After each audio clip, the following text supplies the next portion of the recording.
Welcome to Buzz Around the Globe. Is Putin's ally Lukashenko openly criticizing Putin's handling of the Wagner group and its head? It seemed so as Belarus welcomed rebel Wagner leader Yevgeny Prigozhin into exile on Tuesday as Russia's President Vladimir Putin sought to shore up his authority by thanking regular troops for averting civil war. Lukashenko earlier confirmed Prigozhin will be in Belarus under a deal that ended his revolt.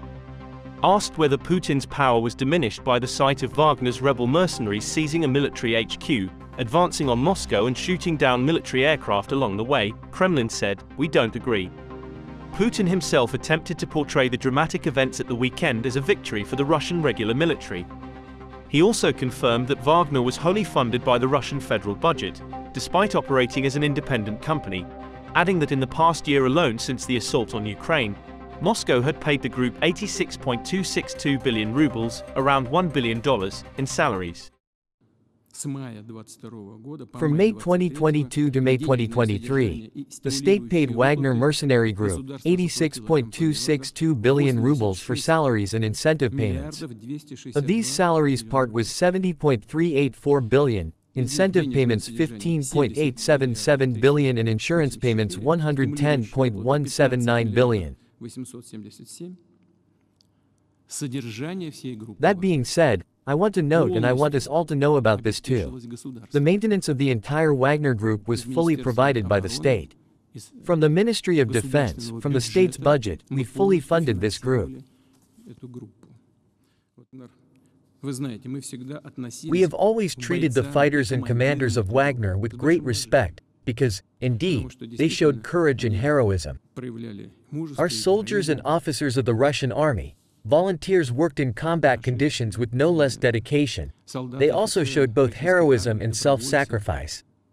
Belarus strongman Alexander Lukashenko, usually seen as a junior partner to Putin, is seeking credit for stepping in to mediate Wagner's U-turn on the road to Moscow, and by Tuesday he had criticized Russia's handling of the issue.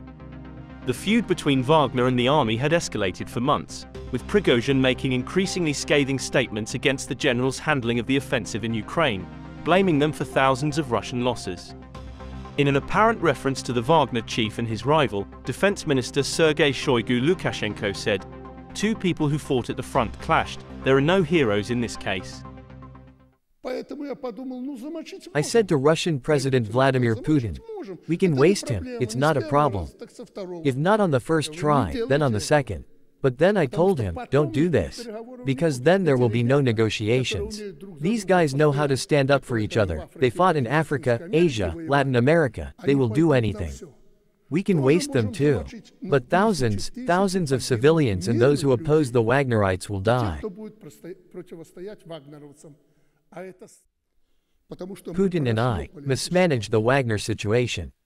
We missed the situation, and then we saw it developing and we thought that it would resolve itself, both myself and Putin.